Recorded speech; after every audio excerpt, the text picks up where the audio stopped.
kangen kepada pendosa bukan kangen karena dia orang soleh, enggak. Karena Allah sayang sama dia. Bukan karena, kok pendosa dikangenin? Bukan, itu mah kita yang hitung-hitungan. Makanya jangan menganalogikan Allah kayak kita. Seperti kita bilang, kan suka ada yang ngomong gini, ke Allah mah gak usah banyak minta, gak enak, mending beribadah aja. Emangnya Allah tuh akan berat kalau kita minta? Kan enggak. Justru meminta kepada Allah itu ibadah. Jadi makin banyak berdoa itu makin banyak pahala. Karena berdoa dalam agama kita itu bagian dari ibadah. Cuman namanya bukan ibadah muqayyad.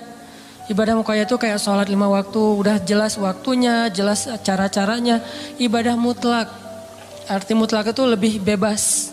Kapan aja yang dibaca bisa apa aja. Bahkan kadang-kadang agak-agak capruk dikit dalam berdoa mah gak masalah ya.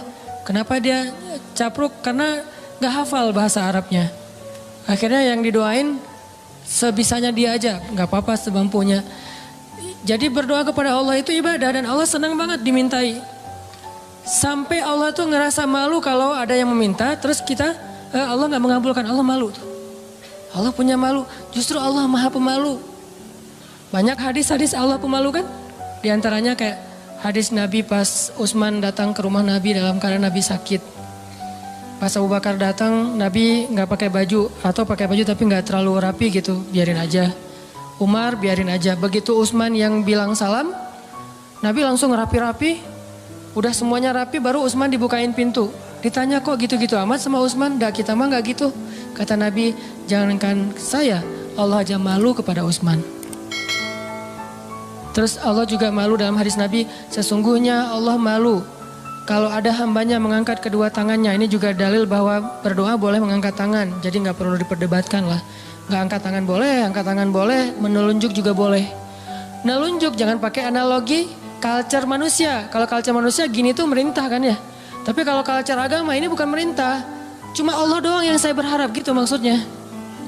Doa kok gitu sih kayak merintah Allah. Enggak, ini mah pakai perasaan kita. Kalau pakai perasaan agama mah enggak gitu. Kan Nabi kadang berdoa gini, kadang berdoa emang nggak pakai ngangkat tangan. Kapan tuh? Kayak pas naik kendaraan, kan nggak mungkin di atas onta gini kan? Agak-agak gimana gitu. Atau pas mau makan, tapi pas mau makan Bismillahirrahmanirrahim. Walaupun boleh ditambah Allahumma lakasumtu misalnya. Ya atau Allahumma barik lana. Asal nggak Bismillahirrahmanirrahim amutu ahya.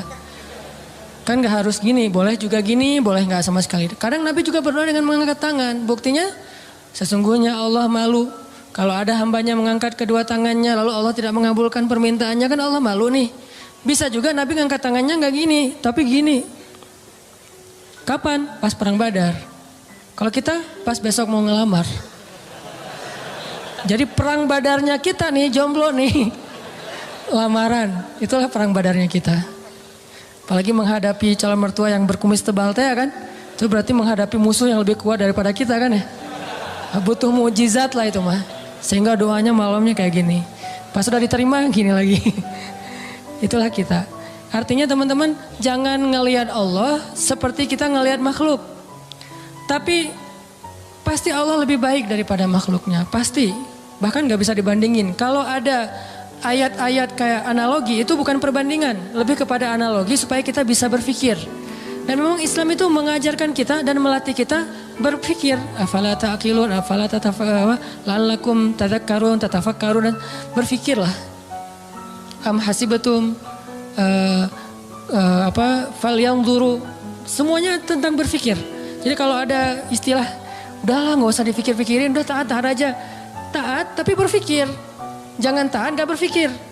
Karena agama ini agama milik orang-orang yang cerdas. Dibawa oleh orang yang paling cerdas di muka bumi.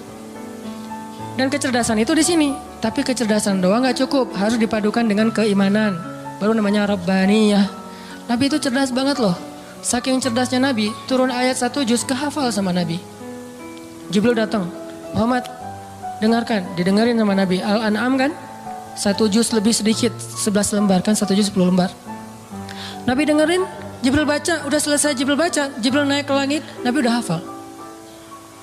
Nabi kasih tahu ke sahabat, udah turun ayat kepada saya yang lebih baik, yang lebih saya cintai daripada langit dan bumi, yaitu yang dibuka dengan Alhamdulillah. Sahabat Ibnu Mas'ud bilang, saya udah hafal ya Rasulullah. Ini lagi sifat tawadunya Rasul. Rasul gak bilang, emang lo doang, gue juga gitu. Enggak. saking tawadunya Rasul malah kayak seolah-olah beliau nggak bisa gitu saking menghargainya. Ini namanya ra'fah. Kalau kita kan suka ngeremehin orang, kalau Nabi nggak ngeremehin orang walaupun beliau pasti di atas rata-rata. Oh gitu Abdullah, coba-coba gitu. Kayak beliau tuh nggak bisa kayak gitu. Abdullah pede kan? Wah bisa.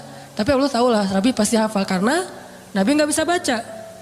Kalau Abdullah mengulang hafalan itu dari Nabi mendengar, gimana kalau Nabi nggak hafal? Kan Nabi membacakan dulu di antara para sahabat. Nggak ada satu huruf pun yang salah yang dibacakan Nabi. Padahal cuma sekali dengar nih. Berarti Nabi itu orang cerdas. Hafalannya kuat. Dan lagi-lagi jangan ngelihat kecerdasan hanya dengan bisa baca tulis. Karena kalau kita pengen baca sejarah, bacalah dengan analogi, dengan persepsi sejarah. Jangan baca sejarah dengan persepsi kekinian. Itu keliru. Saya nggak bilang salah ya, keliru. Karena salah dan keliru itu beda. Kalau salah dalam bahasa fikih namanya batil. Benar, hak. Kalau keliru, khata. Benar, sawab. Itu keliru kalau kita membaca sejarah tapi pakai persepsi kekinian. Contoh, katanya pintar tapi kok nggak bisa baca tulis. Karena di zaman sekarang pintar itu dilihat dari kemampuan membaca dan menulis. Di zaman dulu, culture-nya belajar itu nggak lewat baca tulis. Di zaman Nabi dulu belajarnya lewat menghafal. Jadi orang yang pintar di zaman itu adalah yang bagus hafalannya. Orang yang pintar di zaman sekarang adalah yang paling pintar nulis dan membacanya. Bahkan zaman now mah udah nggak baca tulis. Udah lebih ke aplikasi. Udah lebih ke otak atik. Bahkan kadang-kadang nggak aplikasi, googling aja. Saking simpelnya. Jadi orang yang mungkin sekarang dianggap agak kekinian, nggak pintar lagi istilahnya kekinian. Kalau dia dengar ceramah udah pakai misalnya streaming, atau kalau dia lihat langsung dia pakai recording. Kalau dulu nggak pakai recording aplikasi, recordingnya di sini. Sehingga culture model belajar di zaman Nabi dengan zaman sekarang berbeda. Sehingga kita nggak boleh menjudge sejarah dengan persepsi kekinian, itu nggak boleh. Sama kayak kita menjudge Nabi menikah dengan anak di bawah umur dengan persepsi kekinian. Memang 12 tahun itu atau 11 tahun di zaman sekarang itu di bawah umur. Tapi di zaman itu coba kita baca sejarahnya lebih lengkap deh. Aisyah sebelum dilamar sama Nabi itu udah khitbahan loh. Udah jadian. Sama siapa? Sama anak seorang laki-laki yang belum beriman. Namanya anak Mut'im bin Adi. Mut'im bin Adi ini salah satu orang kafir tapi pelindung Nabi kayak Abu Talib. Setelah Abu Talib wafat yang gantiin Abu Talib itu Mut'im namanya. Mut'im bin Adi. Aisyah itu udah ditunangkan sama anaknya Mut'im. Nabi nggak tahu. Nabi dapat mimpi kan, yang dapat kain sutra dari surga gitu. Nabi datang kepada Abu Bakar bilang, ya Abu Bakar, saya bermimpi melamar Aisyah anakmu. Bagaimana pendapatmu? Abu Bakar diam-diam pergi ke Mut'im. Karena Abu Bakar sendiri kalau dilamar Nabi siapa yang bisa nolak kan ya? Nabi yang ngelamar kan. Jangankan untuk Nabi, untuk siapa dulu teh? Julaibib aja diterima kan ya? Apalagi sekarang untuk Nabi nih. Akhirnya diam-diam Abu Bakar datang ke Mut'im. Angkat dong teleponnya. Karena gak diangkat-angkat dari tadi teh. Pas diangkat, udah apa Abu Bakar? Ini ada masalah nih, yuk kita ketemuan. Ya udah di kafe mana? Itu dekat SM aja gitu. Ketemuan kata Abu Bakar, Mut'im nih gimana nih, saya galau berat. Saya gak enak sama kamu. Emang ada masalah apa? Kan kita udah lama berteman. Biasa aja lah gitu. Kata Abu Bakar, Muhammad kamu tahu kan? Oh ya siapa yang gak tahu? Muhammad kan ya orang yang paling mulia di Mekah. Dia ngelamar Aisyah. Mut'im senyum. Bukan kaget, bukan dasar tuh orang. Enggak, senyum. Jadi yang bete Muhammad menikah dengan Aisyah itu justru harusnya kan Mut'im kan? Bapak calon mertuanya anak Aisyah gitu. Kenapa kita yang bete nih? Orang kita gak ada hubungan apa-apa dengan Aisyah. Akhirnya Mut'im senyum. Terus Mut'im bilang, kata Abu Bakar, terus gimana menurut kamu ya Mut'im? Kata Mut'im, ya Abu Bakar, kalau gitu kita batalkan pertunangan anak kita. Sesungguhnya Muhammad lebih layak untuk Aisyah daripada anak saya. Jadi secara culture, Aisyah itu emang udah waktunya menikah di waktu itu. Tapi kalau kita ngelihatnya dari angle kekinian, itu di bawah umur. Makanya jangan menjudge sejarah dari angle kekinian. Itu nggak fair. Banyak lagi adegan-adegan sejarah. Ini yang kita belajar di Al-Azhar tuh kayak gini nih, belajar berpikir, belajar berfilosofi. Kalau orang bilang filsafat itu nggak butuh, nggak, tergantung filsafatnya. Karena ada filsafat Islamiyah, ada filsafat Gharbiyah. Kalau Gharbiyah itu Western lah, filsafat sekuler.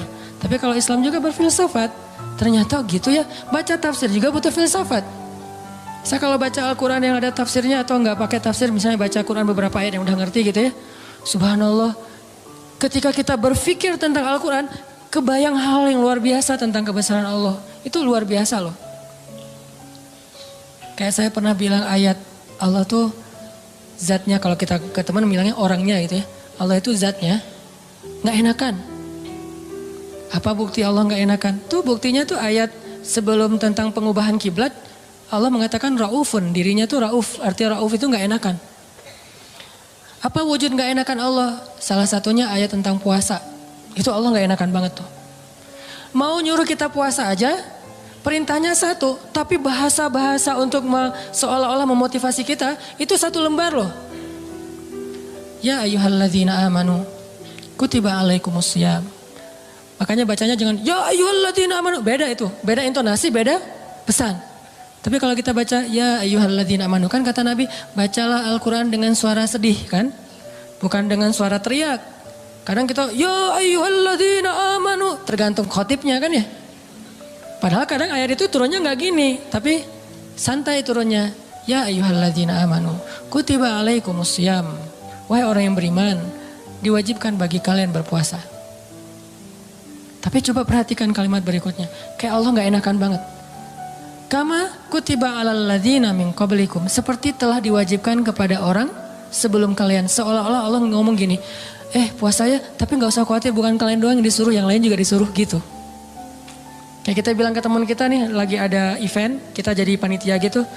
Terus kita sebagai ketua panitia bilang ke teman-teman kita tim, tolong angkatin meja ya. Soalnya yang lain di depan lagi beres-beresin sendal atau apalah.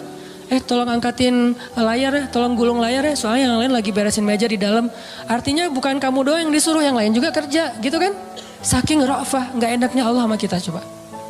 Nah kita mah enak-enak aja sama Allah. Nuduh Allah macam-macam, Allah gak adil, Allah maunya apa, Allah gak rela saya jadi orang benar. Allah aja ke kita yang Allah maha sempurna gak enakan coba.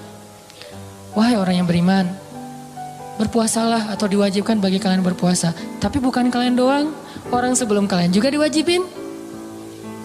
Kama kutiba alal ladzina min qablikum. Ini untuk kalian bukan untuk saya. La'allakum tattaqun, supaya kalian bisa jaga diri. Kan takwa itu menjaga, wiqayah. Bisa jaga diri, maksud jaga diri apa Ustadz? Kan kata Nabi juga bagi para jomblo, kata Nabi kan ya. Kalau kalian udah sanggup menikah, menikahlah. Kalau nggak sanggup atau nggak ada yang mau sih, nggak ada hadisnya sih, nggak sanggup maksudnya. Nabi kan ngomongnya elegan ya, saya aja yang nerjemahinnya kurang elegan. Maksud nggak sanggup di sini itu bukan cuma nggak punya materi, nggak ada yang mau juga. Kan nggak mungkin Nabi bilang nggak mau ya, nggak ada yang mau ya, nggak mungkin kan? Kalau kalian nggak sanggup dalam kurung, versi saya nih, nggak punya uang atau nggak punya calon, atau ada calon banyak tapi nggak ada yang mau, misalnya tutup kurung, gitu kan? Kalau kalian nggak sanggup, puasalah. Karena itu bisa menjaga diri kalian. Udah Ustadz puasa makin pengen nikah. Saya banget tuh. Dulu, alhamdulillah udah enggak lah. Cukup ya. Oke, lanjut. Supaya kalian bisa jaga diri. La'allakum tattaqun. Karena takwa itu menjaga diri. Bisa menjaga diri dari hawa nafsu, bisa jaga diri dari api neraka. Banyak makna jaga diri di sini. Udah selesai belum? Allah masih ngomong gini, ayyaman ma'dudat, gak usah khawatir, gak lama kok, cuma beberapa hari. Kenapa Allah gak bilang aja 29 hari atau 30 hari? Kenapa bilang beberapa hari? Kenapa Allah gak bilang 1 bulan? Kan puasa 1 bulan kan? Kenapa gak bilang syahran wahidan? Kenapa ayyaman ma'dudat? Karena pengen ngasih angle bahwa ini ringan, cuma beberapa hari doang kok. Lagian puasa kan bukan bulanan, harian. Sanggup gitu puasa bulanan? Sahurnya tanggal 1, buka puasa tanggal 29 gitu. Gak sanggup, makanya Allah bilang ayam, beberapa hari. Ini yang saya belajar di Al-Azhar. Jadi saya merasa bersyukur, bukan ngelebih-lebihin ya. Pasti kampus-kampus yang lain juga keren-keren. Cuma karena saya gak ngerasain, saya taunya Al-Azhar. Di Al-Azhar itu kita belajar detail banget. Kenapa saya bilang ada S2, S3 cuma 1 huruf Al-Quran jadi dapat tesis, disertasi. Karena yang dipelajari itu detail. Ngapain gitu-gitu amat sih, udah tahan aja. Mangga kalau yang mutaat aja gak usah berpikir. Tapi berpikir supaya kita bisa menjadikan agama ini sebagai rahmat, sebagai solusi buat kehidupan kita. Ini bedanya belajar Al-Azhar dengan di beberapa tempat ya. Kalau di beberapa tempat belajar fikih itu lebih kepada produknya, produk fikih. halal, haram, boleh nggak boleh, itu kan produk fikih kan. Kalau di Al-Azhar bukan belajar produk, belajar cara memproduksi. Mesinnya dipelajari. Sehingga ketika ada masalah baru, mesin ini tinggal diulik dikit, produksi yang baru. Kayak tadi misalnya bikin apa gitu, ternyata udah berubah zamannya, udah seleranya udah nggak kayak gitu lagi, akhirnya digantilah, bikin lagi yang baru. Tetap mesinnya sama, cuman dia bisa beradaptasi dengan kebutuhan pasar. Itu bedanya di Al-Azhar. Kita belajar mesin fikih. Bagaimana memproduksi fatwa kalau di bidang fikih. Kalau di tafsir, bagaimana mengambil ayat terus jadi kesimpulan berfikir. Jadi berfikir dengan Al-Quran, bukan berfikir dengan menurut saya, enggak. Pola fikir kita tuh dibangun di Al-Azhar. Sehingga pas kita dengerin dosen ngomong, benar-benar tuh calangapan bener tuh. Karena ilmu dosen-dosen di sana tuh luar biasa. Kalau ngomong tuh kayak seolah-olah dia udah kuasai seluruh Al-Quran. Jadi Al-Quran itu diambil tuh sepotong-sepotong dikumpulin, jadilah satu menu makanan. Tuh gitu di Al-Azhar teh. Intinya yang saya pengen sampaikan kepada teman-teman, jangan ngelihat Allah kayak ngelihat makhluk. Karena nanti jadi salah paham. Jangan banyak minta lah, gak enak sama Allah. Justru Allah itu gak enak kalau gak diminta. Allah senang banget kalau kita minta. Dan Nabi yang paling banyak meminta ke Allah namanya Ibrahim. Sehingga disebut Inna Ibrahim la'awwahun halim. Apa arti awwah? Bukan awwah ya. Awwah artinya da'a, suka berdoa. Dan di Al-Quran itu Nabi yang paling banyak kalimat doanya kan Ibrahim kan. Dikit-dikit ya Rabbi, ya Ilahi, ya Allah. Selain Musa. Awwahun da'a, suka berdoa. Gitu juga tadi dalam kasus surga neraka. Ada orang bilang, saya emang gak takut sama neraka. Setan aja, iblis takut sama neraka. Kita lebih garang daripada iblis? Enggak. Iblis itu udah paling, kalau dibilang bejat, paling bejat mah iblis. Udah gak ada lagi lebih bejat daripada iblis. Nah gua mah lebih bejat dari iblis, gak ada. Iblis itu paling bejat tuh udah. Jadi kalau ada manusia gimana pun dia bejat masih kalah sama iblis. Yang paling soleh itu adalah Muhammad SAW. Walaupun yang paling suci adalah malaikat. Tapi yang paling soleh, beda suci sama soleh ya. Karena orang soleh bisa aja ada kesalahan. Nih berpikir nih. Orang soleh tetap ada kesalahan. Kalau suci gak ada kesalahan. Dan gak ada manusia yang suci. Yang ada manusia yang soleh. Nabi bukan suci, maksum, terjaga. Kesalahan tetap ada, tapi bukan dosa. Karena Nabi tidak berbuat dosa, karena maksum. Tapi kesalahan, beliau bermasa muka, beliau salah memutuskan tentang perkara tawanan perang dalam perang surat Al-Anfal. Beliau salah misalnya keliru dalam masalah sikap kepada orang-orang yang belajar kepada beliau. Terus didatangin orang-orang kafir Quraisy yang belajar suruh mojok dulu, ditegur sama Allah. Ayat teguran ke Nabi itu banyak loh. Termasuk beliau karena pengen nyenengin istri-istrinya lagi cemburu. Nabi bilang ya udah deh, saya gak akan minum madu lagi. Kan baru pulang nih dari rumah salah satu istrinya. Ketemu istri yang Aisyah. Aisyah nanya, dari mana aja sih kok lama banget datangnya?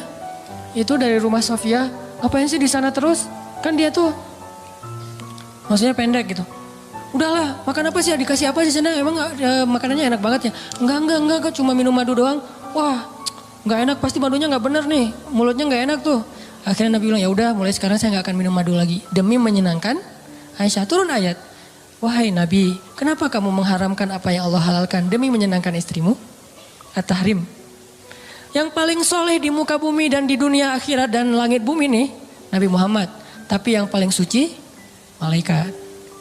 Di sini ketahuan, oh ternyata orang soleh juga bisa ngelakuin kesalahan. Kalau Nabi kesalahan, kekeliruan, kalau kita kesalahan.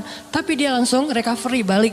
Gak ada yang suci. Fala tuzakku anfusakum. Jangan kalian menganggap diri kalian suci. Tapi yang paling bejat adalah iblis. Kemudian setan. Setan ini minal jinnati wan nas, ada jin ada manusia. Sehingga kita kalau bilang saya gak takut neraka agak-agak klise menurut saya. Berarti sia-sia dong Allah menciptain neraka, ternyata manusia gak takut. Jadi kayak Allah udah banyak fattakun nar. Itu perintah loh. Fattakun fa illam taf'alu wa la taf'alu fattakun nar. Apa arti kata fattakun nar? Takutlah kalian kepada neraka. Nar bahasa Arab. Naruka nerakamu. Jadi bahasa Indonesia, neraka. Bahasa Arab yang diserap menjadi bahasa Indonesia. Fattakun nar allati u'iddat lil kafirin. Yang disiapkan untuk orang yang kufur. Jadi kalau nggak takut neraka, Allah udah nakut-nakutin di Al-Quran. Seolah-olah kita bilang, nggak takut, gitu kan ya? Gimana tuh sama Allah? Kan agak-agak aneh nih. Nggak takut. Dunia aja kita takut dengan hal-hal yang mengerikan. Gak usah yang benar ya, yang cuma halusinasi aja takut. Setan, hantu, gundurwo, yang gitu-gitulah. Gitu aja bisa bikin kita takut, padahal itu nggak nyata. Nyata nggak sih? Saya belum pernah lihat, alhamdulillah ya. Gak tahu kalau ngelihat ustadz juga kan manusia. Artinya yang gak nyata-nyata amat aja kita takut. Giliran yang nyata Allah sendiri suruh kita takut malah gak takut. Kan agak klise nih. Pasti pola pikirnya gak menyeluruh nih. Belum lengkap. Belum utuh. Surga. Biasa aja gak pengen surga. Seolah-olah kita ngeremehin surga itu gak berharga. Surga itu kata Nabi adalah ala sil'atallahi ghaliyah. Ala sil'atallahi lil jannah. Harta Allah yang paling berharga itu adalah surga, bukan dunia. Dunia aja kita pengen, masa surga enggak? Padahal kata Allah, dunia ini enggak ada apa-apa dibandingkan surga. Klise lagi kan? Kita pengen surga dan Allah senang kita pengen surga. Kita takut neraka dan Allah senang kita takut neraka. Karena semua itu bagian dari yakin kita kepada Allah. Cuman, jangan hanya di lisan, harus di hati. Kenapa kamu sholat 5 waktu? Kalau saya nggak sholat ntar diazab kubur, nggak apa-apa. Kenapa kamu sedekah? Karena pengen dapat pahala banyak, nggak apa-apa. Wah kalian mah nggak ada yang tulus. Dan saya mah kalau sholat, sedekah segala macam bukan karena surga neraka. Saya sholat dan segala macam karena cinta sama Allah. Nggak ada tolak belakangnya antara satu dengan yang lain. Cinta bagian dari iman, takut bagian dari iman, berharap bagian dari iman. Kan iman itu ada 60-an cabang, termasuk malu bagian dari iman. Sehingga gak perlu dibentur-benturin, ambil yang sebagian, buang yang lain, enggak. Terus gimana nih? Orang beriman juga berderajat. Lahum darajatun. Ada yang imannya baru malu doang nih. Ada yang imannya udah malu plus takut. Ada yang imannya udah malu plus takut plus berharap. Ada yang iman, malu, takut, berharap, cinta. Terus nambah-nambah. Karena darajatun. Manusia itu berderajat-derajat di antara orang yang beriman. Setelah Allah bilang ulaika humul mu'minuna haqqa, Allah bilang lahum darajatun. Mereka bertingkat-tingkat. Jadi teman-teman, coba kita bayangin bahwa Allah itu memang kangen sama kita. Allah tersenyum kepada hambanya. Dulu ada beberapa orang yang mungkin karena salah paham maksud saya, pernah dalam tanda petik tahzir lah ya. Dulu saya pernah mengalami masa-masa tahzir tapi dicuekin. Katanya Allah senyum. Apa Anda waras? Allah kok senyum? Ada banyak hadis Allah tersenyum. Salah satu hadis Allah tersenyum itu hadis tentang doa safar kan? Ketika Ali bin Abi Thalib naik ke atas kendaraan bilang Allahu Akbar. Duduk di atas kendaraan mengatakan Alhamdulillah. Ketika mau udah jalan baca Subhanalladzi sakhkhara lana hadza. Kemudian di akhirnya Rabbi zalamtu nafsi zulman katsira fa innahu la yaghfirudz dzunuba illa anta faghfirli. Famay yaghfirudz dzunuba faghfirli maghfiratan min indika warhamni. Lalu setelah baca itu Ali tersenyum.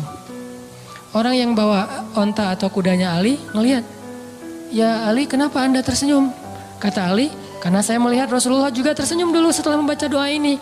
Lalu saya tanya ke Rasul, "Kenapa Nabi tersenyum?" Kata Nabi mengatakan, "Karena setelah membaca doa ini Allah tersenyum." Kapan Allah tersenyum? Ketika kita beristighfar. Jadi kalau kita beristighfar teman-teman, Allah senyum.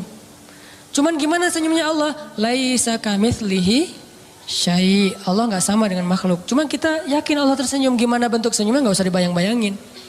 Allah senyumnya gini enggak ya? Enggak usah dibayang-bayangin. Allah senyumnya gini atau yang flat tapi banyak kelihatan gigi gitu kan, kayak emoticon gitu. Enggak lah, enggak usah dibayangin. Pokoknya senyum weh. Allah senyum artinya Allah senang. Termasuk kayak ada hambanya yang bertobat, Allah tuh bahagia. Saking bahagianya lebih daripada orang yang ketika dapatin onta yang hilang, terus dia bilang, Allah anta abdi wa ana rabbuk. Ya Allah, engkaulah hambaku dan aku Tuhanmu. Ngomongnya salah saking bahagia. Allah lebih bahagia dari orang itu terhadap orang yang bertobat. Berarti kan Allah emosional ya. Allah itu emosional. Bahagia, marah, senang, cinta, tersenyum, emosional. Cuman emosi Allah itu maha sempurna, gak seperti makhluk. Sehingga kita coba melibatkan emosi kita dalam berinteraksi dengan Allah. Jangan flat lah. Masa kita katanya cinta tapi flat, hambar, kayak plain gitu, kayak jalan tol. Kan gak enak ya? Pernah kenal ada orang yang flat? Sama teman misalnya flat banget tuh. Gak ada ekspresinya, kita kasih hadiah, ya makasih. Gak ada ekspresinya nih orangnya. Terus kalau ada masalah, dia ada masalah, gak ada masalah, ya gitu mukanya tuh. Nyebelin, kayak muka saya. Kenapa ada orang kalau ketemu saya di awal-awal tuh kayak sebel gitu. Karena mungkin muka saya tuh kayak bakatnya nyebelin. Tapi kalau udah kenal enggak lah, ya. Makin nyebelin. Ini ada orang flat banget nih, flat banget. Dia kasih hadiah biasa aja, dapat masalah diledekin juga dia biasa aja. Paling gak enak kalau punya pasangan kayak gini nih. Gak ada ekspresi-ekspresinya. Ada juga yang ekspresinya lebay. Kasih hadiah dikit, wah segala macam. Ada masalah dikit, nangisnya wah kemana-mana. Misalnya ada yang kayak gitu teh. Nah Allah yang paling ideal perasaannya. Yang paling ideal zatnya, yang paling ideal kebaikannya. Paling ideal aja pokoknya. Jadi kita coba melibatkan emosi kita ketika kita berinteraksi dengan Allah. Allah kangen sama kita. Cuman kangennya Allah karena pengen ngampunin dosa-dosa kita. Kata Nabi setiap sepertiga malam Allah turun ke langit dunia. Terus Allah manggil-manggil. Saya kalau ngebayangin ini Allah manggil-manggil. Coba ya Allah manggil-manggil. Duh. Jangan kasihan karena Allah gak akan hina kayak gitu. Cuman gak enak. Allah manggil-manggil. Saya kok sombong banget ya gak menyambut panggilan Allah gitu. Walaupun gak wajib kita datang. Udah gitu bayangin ya Allah manggil-manggil tapi gak wajib didatengin. Allah manggil-manggil, Allah telepon, gak wajib diangkat. Kan Allah baik banget kan? Harusnya kan Allah kalau Allah manggil harus datang ya. Kayak sholat 5 waktu misalnya Allah panggil, boleh kita misalnya gak datang segera. Walaupun gak baik, yang paling baik itu datangnya segera di tempat panggilan itu dikumandangkan. Tapi kalau gak datang segera juga gak sampai dosa. Cuman kehilangan banyak kebaikan lah. Walaupun sebagian mazhab mengatakan dosa. Tapi saya cenderung kepada mazhab yang mengatakan bukan dosa. Sunnah muakkadah. Tapi kalau keseringan gak datang, diragukan keimanannya. Agak-agak mirip munafik nih. Kalau sering gak datang. Allah tuh toleran banget. Hayya 'alas shalah. Kita lagi sibuk kerjaan nih, gak datang. Allah gak marah sama kita. Gak sholat aja, sebetulnya Allah marah, cuman sabar. Allah selain Jabbar, Qahar, tapi juga sabur. Ya. Kan ideal banget nih. Kalau Allah marah bisa, gak ada yang bisa ngehalangin. Tapi Allah sabar. Kalau kita sabar karena gak bisa marah. Seringnya kan kita sabar tuh karena gak bisa marah. Begitu bisa marah gak ada sabarnya. Kalau Allah sabar padahal bisa marah. Selain Jabbar, Qahar, apalagi sifat-sifat yang keras nih. Muntakim, tapi di sisi lain sifat Jamal. Makanya ada sifat Jamal, ada sifat Kamal. Sifat Jamalnya Allah apa? Karim, Rahim, Sabur, Ghafur, gitu-gitu kan. Ini artinya teman-teman, bayangin ya, Allah manggil-manggil kita sepertiga malam. Ngapain sih Allah sepertiga malam repot amat sih datengin kita. Tapi kita gak wajib datang. Tapi kalau kita datang, Allah sayang banget sama kita. Cuman dari kitanya nih, bukan angle Allah. Kalau angle Allah kita gak wajib datang. Tapi angle kita, enak gak sih kalau gak datang? Enak gak sih Allah udah manggil-manggil tiap malam terus kita gak bangkit? Kalau kita bangunnya telat, pas azan subuh baru bangun, ngerasa gak sih? Aduh Allah maaf ya, bangunnya telat. Gitu gak sih ke Allah? Karena kita kalau ke makhluk gitu banget loh. Di telepon ternyata miss call 10 kali gak diangkat. Langsung maaf ya, emoticon, segala macem. Minta maaf tuh rasa tangan diginiin tuh banyak sampai 10 juga. Kok kita ke makhluk gitu, ke Allah enggak? Padahal makhluk itu gak terlalu berjasa sama kita. Allah mah berjasa dari sejak kita dalam kandungan ibu kita. Bahkan sebelum kita diciptakan. Tapi kita gak pas bangkit dari tidur. Duh Allah maaf ya saya bangunnya telat. Astagfirullah gimana nih. Langsung wudhu datang ke masjid. Minta ampun kepada Allah. Padahal kita gak wajib datang. Ini lebih ke ngomongin emosional. Saya gak ngomongin hukum fikih. Kalau ngomongin hukum fikih agak-agak kaku sih. Makanya di atas hukum itu ada akhlak namanya. Di atas hukum ada akhlak. Orang kalau udah akhlaknya bagus, hukum ini jadi gak terlalu penting. Mudah ngamalin hukum tuh kalau akhlak moralnya udah kayak orang disiplin. Kan gak perlu timer lagi kan. udah disiplin, nggak perlu lagi ketat. Hukum itu dibikin ketat karena orangnya nggak disiplin. Ketika orangnya udah disiplin, udah akhlaknya, moralitasnya, lifestyle-nya udah bagus, hukum nggak terlalu ketat juga nggak masalah. Yang saya pernah cerita tuh di Jepang, di baggage claim, baggage belt itu, tempat ngambil bagasi, itu nggak ada yang jagain, nggak ada polisi, nggak ada petugas, cuma pakai garis doang. Garisnya juga kecil, nggak pakai pagar segala macam. Kadang-kadang kan udah pakai pagar juga didobrak kan ya. Ini garis, kenapa jadi ringan gitu? Karena orangnya udah bagus moralnya. Berarti di atas hukum ada moralitas, di atas fikih ada akhlak. Apa moral itu, akhlak itu di atas ilmu. Orang punya ilmu tapi nggak berakhlak agak kurang pas. Sehingga nih bedanya hukum fikih sama akhlak nih. Anjing hukum fikihnya apa? Anjing hukum fikihnya bukan haram, najis. Makan anjing hukum fikihnya haram. Anjingnya najis, beda ya makan anjing sama anjingnya. Anjing dalam fikih itu najis. Kena liurnya najis, memakannya haram. Tapi dalam moralitas, dalam akhlak, ngasih minum anjing yang kehausan masuk surga. Islam itu ideal teman-teman, gak usah khawatir lah. Gak usah takut dengan hukumnya, lupa dengan moralnya. Padahal moral Islam itu jauh lebih keren dan mempackaging hukumnya. Anjing itu najis, kita gak boleh kena liurnya. Walaupun boleh memelihara anjing untuk berburu, misalnya untuk penjaga, bukan untuk sekedar lucu-lucuan ya. Karena dulu mungkin gak ada anjing kayak apa yang lucu-lucu kayak sekarang kan ya. Di salon gitu kan ya. Biaya anjing aja. Kalau di New Zealand kata teman saya tuh kucing aja di sana tuh pakai sertifikat. Kalau ada orang pernah ada kasus dia pergi keluar kota lupa nggak laporan, kucingnya tinggal di dalam rumah dan nggak dikasih makan, itu kucing diambil alih oleh negara dan orangnya kena denda. Islam banget kan ya?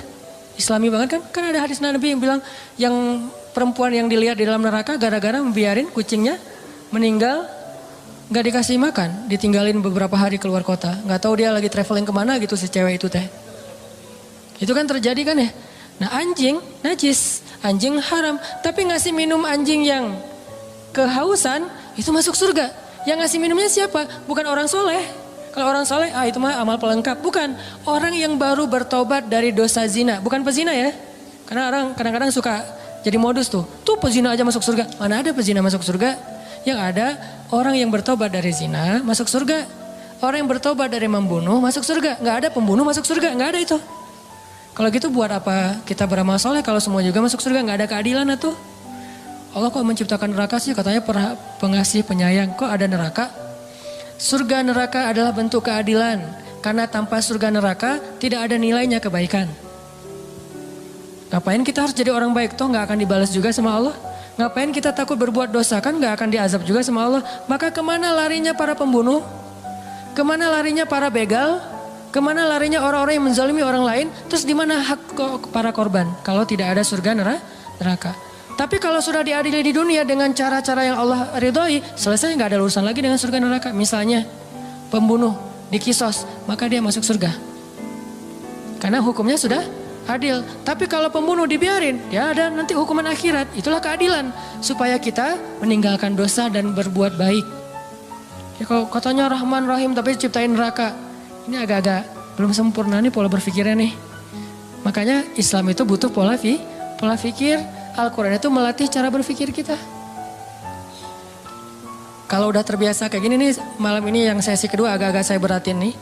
Materi lebih kepada angle berpikir, persepsi. Supaya kita sebagai anak muda, saya yakin ini karena jamaah anak muda sanggup. Kalau jamaahnya udah usia sekian, mungkin saya nggak akan ngomongin pola pikir. Lebih kepada ngomongin masalah sakaratul maut atau apalah. Walaupun kan kematian sama aja lah ya, semua orang juga rahasia. Tapi biasanya mah kan gitu kan ya. Kenapa di kampung sering ada tahlilan? Berarti di kampung lebih banyak orang meninggal. Karena di kampung yang tersisa orang-orang tua. Di kota kenapa jarang tahlilan? Karena masih muda-muda. Saya tinggalnya di kampung loh. Satu tinggal di kampung, satu tinggal di kota. Ya gitu aja, gak usah dijelasin. Kenapa saya milih kampung? Memang kita senang suasana di rumah saya kan belakang tuh ada kayak backyard gitu kan. Ada kayak kebun kecil. Terus kita kalau sholat duha kalau ngomong tahajud kan ria duha aja lah yang semua orang juga bisa. Duha itu di kebun. Karena salah satu hobinya Abdullah bin